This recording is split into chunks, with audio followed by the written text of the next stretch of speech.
नमस्कार दोस्तों, हाजिर हैं एक बार लेकर फिर फिजिक्स इन फिंगर टिप्स।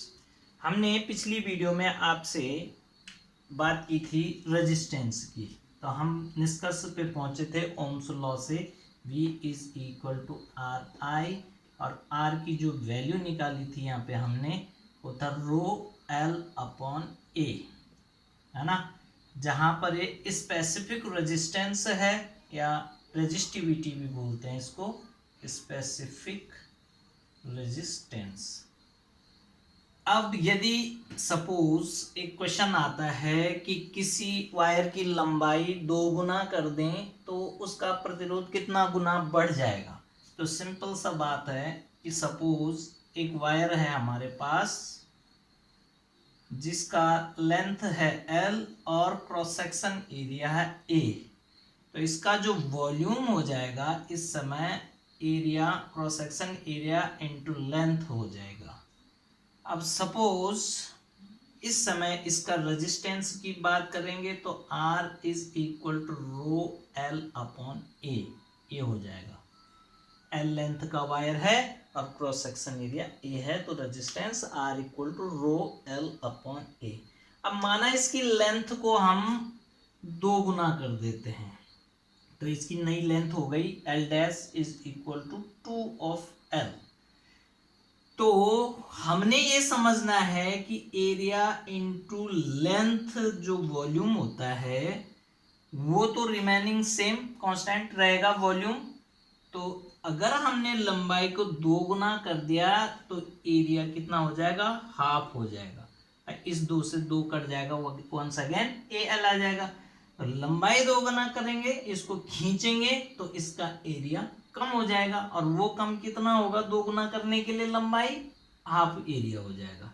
तो जो नया एरिया बना वो A अपॉन 2 हो जाएगा इनिशियल एरिया का। अब इनकी वैल्यूज पुट करते हैं नए रेजिस्टेंस में। R dash is equal to rho L dash upon A dash, तो is equal to rho L dash की जगह 2L अपॉन A अपॉन 2। ये 2 मल्टीप्लाई हो जाएगा ऊपर 4 रो L अपॉन A, और रो L अपॉन A किसके बराबर है, R के बराबर, तो 4 ऑफ R। यानी 2 गुना करने पर नया जो रेजिस्टेंस है R डैश वो 4 गुना हो जाता है। अगर हम 3 गुना करें लंबाई को, L dash is equal to 3L, तो एरिया कितना होना चाहिए A अपॉन 3, और उस कंडीशन में R डैश कितना हो जाएगा, rho L dash upon A dash is equal to rho 3L upon A upon 3। ये 3 ऊपर आ जाएगा multiply 9 rho L upon A, यानी 9R। कितना हो जाएगा 9R। तो इनिशियल रेजिस्टेंस का 9 टाइम्स हो जाएगा, यानी 3 का लंबाई 3 गुना करने पर 9 गुना हो गया, 2 गुना करने पर 4, तो हमें क्या दिख रहा है, स्क्वायर टाइम्स। तो अगर हमने n गुना कर दिया तो n गुना करने पर लेंथ n टाइम्स कर दिया तो R dash is equal to rho NL upon AN, और NN is n square rho L upon A, that is n square R। तो एक फॉर्मूला बन गया कि हम जितना गुना लंबाई बढ़ाते हैं प्रतिरोध उसका स्क्वायर गुना बढ़ जाता है। n टाइम्स किया तो n स्क्वायर टाइम्स। ओके, ठीक। और इसी का उल्टा अगर हम एरिया को बढ़ाते हैं, अभी हमने लेंथ बढ़ाई, अगर एरिया को बढ़ाते हैं उस दशा में क्या कंडीशन होगी कि वॉल्यूम अगेन जो है V is equal to A into L, volume same रखना है। तो अगर हमने एरिया को n टाइम्स मल्टीप्लाई किया, n गुना बढ़ाया, तो लेंथ में 1 अपॉन n टाइम्स क्या हो जाएगा, कमी आ जाएगी। इस तरह से लेंथ जो बन जाएगी L अपॉन n टाइम हो जाएगी, n से n कट जाएगा, है ना। तो इस कंडीशन में again R is equal to rho L upon A। अगर मैंने कहा इसको n गुना बढ़ा देते हैं, R डैश जो बनेगा वो बनेगा rho L upon n into A, यानी 1 upon n square rho L upon A, यानी 1 अपॉन n स्क्वायर R। तो आप समझिए कि एरिया बढ़ाने पर ये अगर 2 गुना बढ़ा दें तो 1/4 हो जाएगा रेजिस्टेंस, यानी कमी आ जाएगी रेजिस्टेंस में, रेसिप्रोकल हो जाता है। क्यों? क्योंकि लेंथ के तो डायरेक्टली प्रोपोर्शनल है और एरिया के इनवर्सली प्रोपोर्शनल, तो उतनी कमी आ जाती है नए प्रतिरोध में, उतना गुना कमी आ जाती है। ठीक, तो आपने ये दोनों केस समझ लिए, लेंथ बढ़ाने पर क्या होता है और क्षेत्रफल बढ़ाने पर क्या होती है कंडीशंस। अब एक चीज और बता देते हैं आपको कि जो प्रतिरोध है उसका उल्टा चालकता है, प्रतिरोधकता चालकता, विशिष्ट प्रतिरोध विशिष्ट चालकता। आर का ऑपोजिट रेसिप्रोकल, आर की यूनिट है ओम, 1 अपॉन आर को कंडक्शन कहते हैं, चालकता कहते हैं, और इसका हो जाएगा MHO मो या ओम इनवर्स। और जिस तरह से विशिष्ट प्रतिरोध है रो, विशिष्ट प्रतिरोध या रेजिस्टिविटी इज रो, तो इसका था ohm, R equal to ohm metre. तो इसका जस्ट उल्टा होता है कंडक्टिविटी, विशिष्ट चालकता is equal to 1 upon rho, reciprocal of specific resistivity is equal to specific conductivity. विशिष्ट प्रतिरोध का प्रतिलोम क्या होता है? विशिष्ट चालकता, और इसका मात्रक होता है मो मीटर इनवर्स।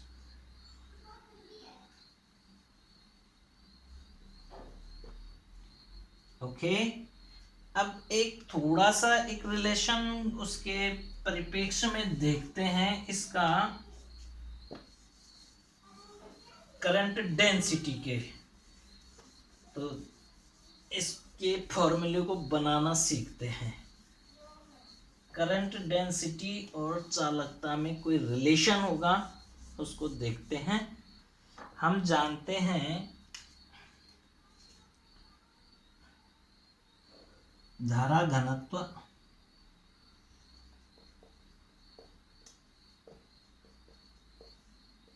एवं विशिष्ट चालकता में संबंध।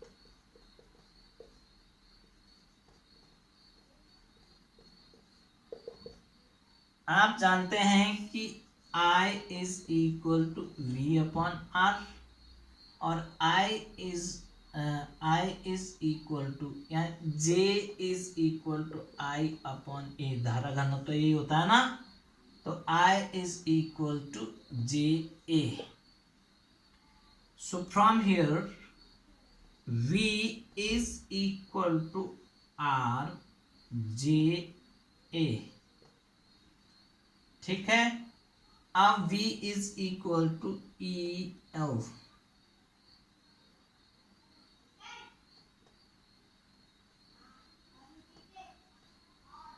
So E is equal to R JA upon L।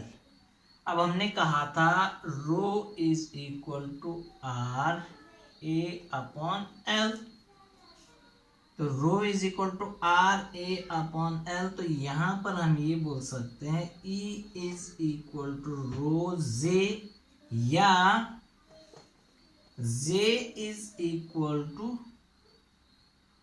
E upon rho, और 1 अपॉन रो को बोलते हैं हम सिग्मा, तो J is equal to sigma E। एक रिलेशन बन गया करंट डेंसिटी और सिग्मा के बीच, J is equal to sigma E। ये इतना आगे इसका अच्छा स्कोप है हायर क्लासेस में। यहाँ पर कोई न्यूमेरिकल प्रॉब्लम अगर इससे रिलेटेड आ जाएगा तो आपको फॉर्मूले बनाने कैसे हैं रैंडमली, वो सिखाने का एक थोड़ा सा कोशिश था। धारा घनत्व और विशिष्ट चालकता के लिए जो रिलेशन समझा, तो E इज इलेक्ट्रिक फील्ड, हम जैसे इसके किसी वायर के एंड पर क्या लगाते हैं, पोटेंशियल डिफरेंस अप्लाई करते हैं तो एक इलेक्ट्रिक फील्ड सेटअप हो जाता है जिसकी direction from positive to higher to lower की डायरेक्शन में होती है, higher potential to lower potential. तो उसमें धारा घनत्व आई, करंट तो बह रहा है पर यूनिट एरिया से इससे गुजर रहा है जितना current, that is current density, और इसकी चालकता उसके साथ रिलेशनशिप इस तरह से बन जाती है। तो आपने देखा होगा कि जितना ज़्यादा चालकता कंडक्टिविटी होगी यानी करंट डेंसिटी ज़्यादा होगी, पर यूनिट एरिया से बहने वाले करंट की वैल्यू ज़्यादा होगी। और रेसिप्रोकल होता है रजिस्टिविटी के, यानी करंट पर यूनिट एरिया से अगर रजिस्टिविटी ज़्यादा है किसी पदार्थ की तो उसका ऑब्वियसली रेजिस्टेंस भी ज़्यादा हो जाएगा। तो ये थोड़ा सा समझने का जरूरत था कि इलेक्ट्रिक फील्ड भी जितना ज़्यादा होगा उतना ही ज़्यादा करंट डेंसिटी होगी, यानी पर यूनिट एरिया से निकलने, यानी जितना जितना हम पोटेंशियल की वैल्यू बढ़ाते हैं करंट पर यूनिट एरिया से, यानी करंट की मात्रा ज़्यादा होती रहती है। इस तरह से हम समझ सकते हैं कि करंट डिपेंड कर रहा है इलेक्ट्रिक फील्ड पर भी, करंट डिपेंड करता है इस पर कंडक्टिविटी पर भी, ठीक है। तो ये इस रिलेशन का मेन मतलब यही था। तो इसके बाद हम रेजिस्टेंसेस को कॉम्बिनेशन ऑफ रेजिस्टेंसेस देखेंगे जो कि क्लास 10th के लिए भी उतना ही महत्वपूर्ण है और 12th के लिए भी। कॉम्बिनेशन ऑफ रेजिस्टेंसेस, प्रतिरोधों का संयोजन।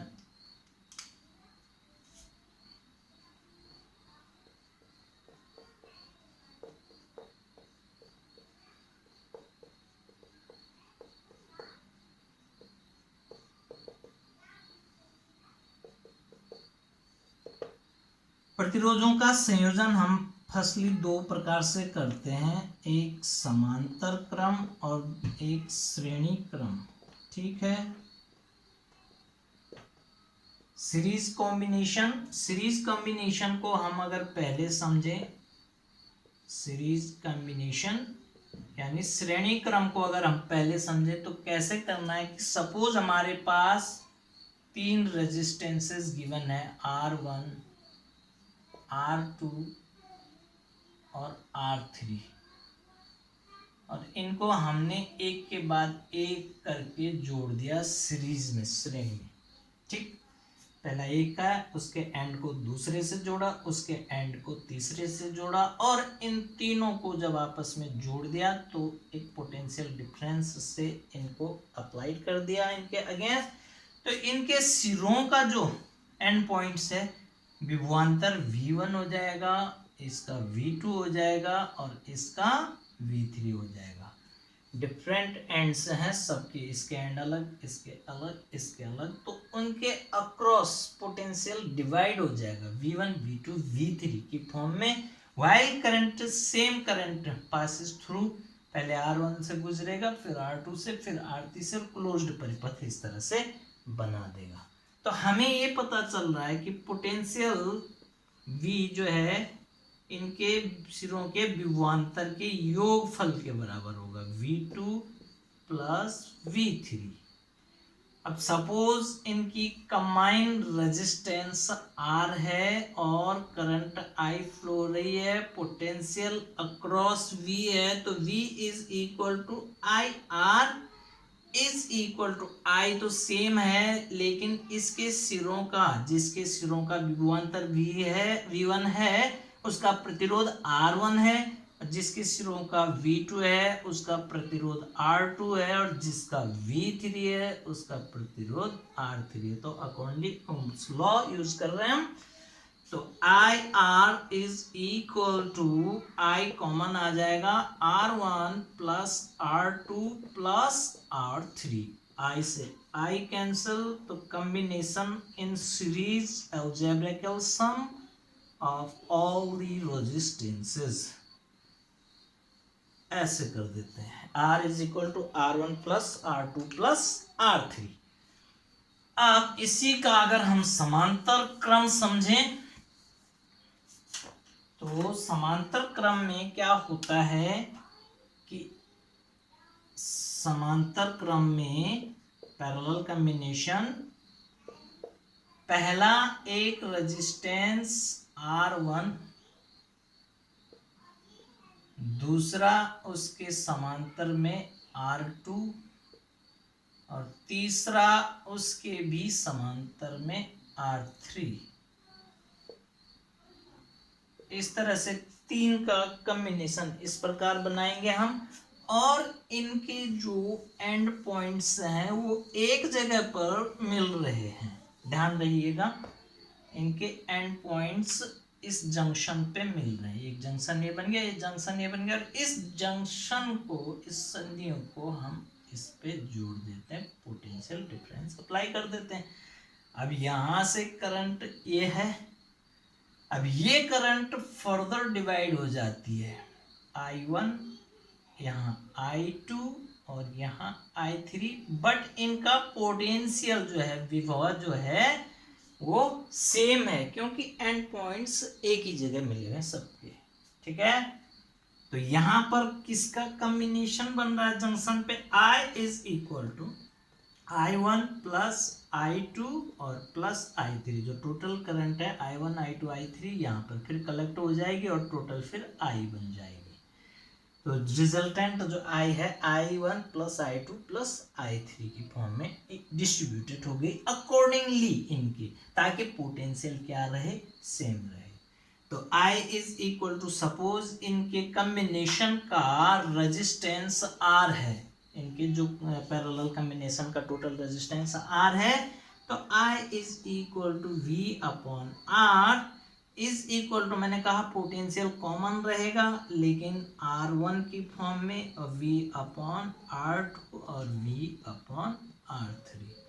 thus we can say V common निकाल दो, 1/R is equal to V common निकाल दो, R1 plus 1/R2 plus 1 upon R3, V से V कैंसिल, तो 1 upon R is equal to 1 upon R1 plus 1 upon R2 plus 1 upon R3, यानी reciprocally ये सम में आते हैं।